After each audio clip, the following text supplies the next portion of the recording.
কোনো ধরনের আচারের প্রসঙ্গ উঠলেই জিভে জল চলে আসে।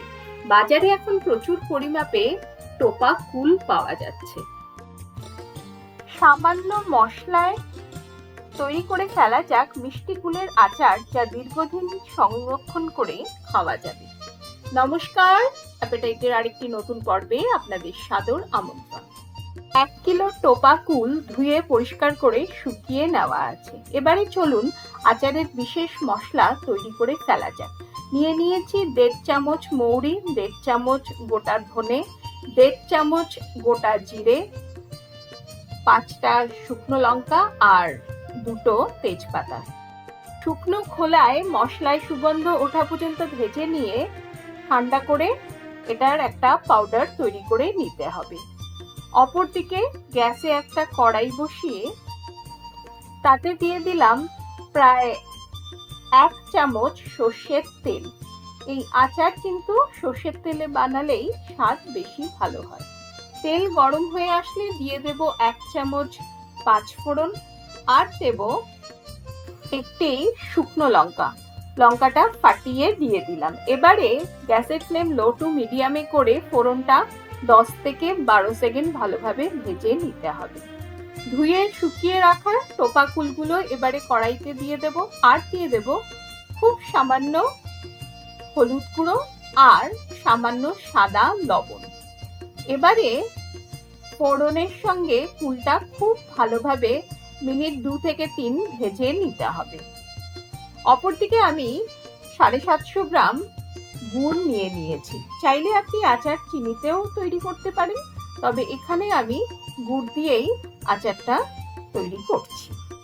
ছেলেবেলায় স্কুলের বাইরে বিক্রি করা আচার কাকুর আচার বা যে কোনো মেলার থেকে কিনে আনা আচারের স্বাদ যেন বাড়িতে তৈরি আচারে যেন ঠিকঠাক আসে না। আজকে এই আচার তৈরিতে এমন কিছু মশলার ব্যবহার হবে যেগুলো দিলে কিন্তু একদম দোকানের স্বাদে আচার বাড়িতে তৈরি করে নেওয়া যাবে। গ্যাসের ফ্লেম লো টু মিডিয়ামে করে গুড়টার সঙ্গে কুলটা ভালোভাবে ভেজে নিয়ে মিনিট 2 ঢাকা দিয়ে কড়াইটা রেখে দেব।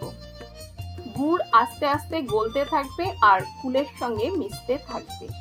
একে আবার গুড় আর চিনি মিশিয়েও আচার তৈরি করেন, সেটাও কিন্তু খেতে বেশ ভালো লাগে।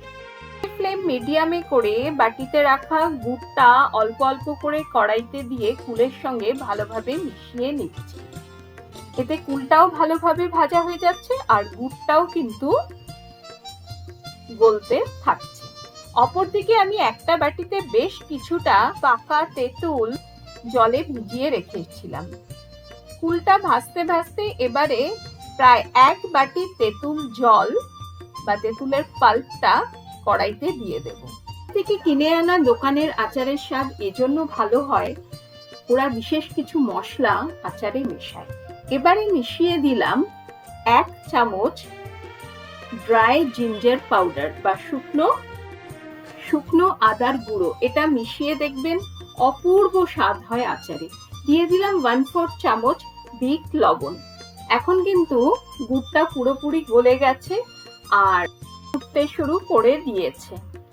গুড় ধীরে ধীরে পাক হচ্ছে, তখনই বোঝা যাবে যখন হাতার গাঁট থেকে এরকম ধীরে ধীরে আঁশ তৈরি হবে।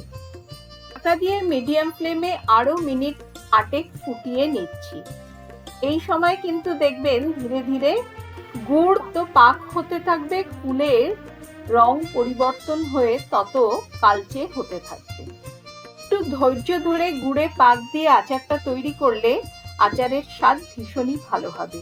এই আচার তৈরি করতে কিন্তু আমার প্রায় আধা ঘন্টা সময় লেগেছে। গুড়টা অনেকটা পাক দিয়ে এনেছি আর কিন্তু আমি এটাকে গাঢ় করব না, কারণ এটা ঠান্ডা হয়ে গেলে আরো বেশি গাঢ় হয়ে যাবে। আর দেখছেন তো কি সুন্দর আঁশ তৈরি হয়ে গেছে। আচার কিন্তু আমাদের তৈরি। পাউডার করে রাখা ভাজা মশলাটা এবারে সবশেষ ওপর থেকে ছড়িয়ে দিতে হবে। এখানে আমি 2 চামচ ভাজা মশলা ওপর থেকে দিয়ে দিলাম। গুড় আর কুলের নিজস্ব রস মিলেমিশে বিভিন্ন মশলার সঙ্গে মিশে অপূর্ব সুস্বাদু টক মিষ্টি ঝাল কুলের আচার তৈরি হবে। সবশেষ টিপসটি দিয়ে রাখি, এই আচারটাকে পুরোপুরি ঠান্ডা করে তারপরেই কোনো স্টেরিলাইজড কাচের বয়ামে ভরবেন, তাহলে কিন্তু বহুদিন মানে প্রায় মাস 6 এই আচার আপনি ঠিকঠাক রাখতে পারবেন। যদিও এতটাই সুস্বাদু এই আচার তৈরি হয়, 6 মাস রাখাটা খুবই মুশকিল। চেকে চেকেই দেখবেন আচার শেষ হয়ে গেছে। ছোট ছোট টিপস গুলো মনে রেখে যদি এভাবে বানান, তাহলে দেখবেন একদম দোকানের স্বাদে রসালো মিষ্টি কুলের আচার বাড়িতেই তৈরি করে ফেলতে পারছেন। সবশেষ ওপর থেকে আরো কিছুটা ভাজা মশলা ছড়িয়ে দিলেই হলো। আজকের উপস্থাপনা যদি আপনাদের ভালো লেগে থাকে তাহলে একটি লাইক দিয়ে অনেক অনেক শেয়ার করবেন। আমার চ্যানেলে যারা নতুন বন্ধু তাদেরকে রিকোয়েস্ট করব চ্যানেলটি সাবস্ক্রাইব করে আমার পাশে থাকার। আর অনুরোধ রইল অ্যাপেটাইটের ফেসবুক পেজটিকে ফলো করার। আজ তাহলে এ পর্যন্তই। ভিডিওটি শেষ পর্যন্ত দেখার জন্য ধন্যবাদ।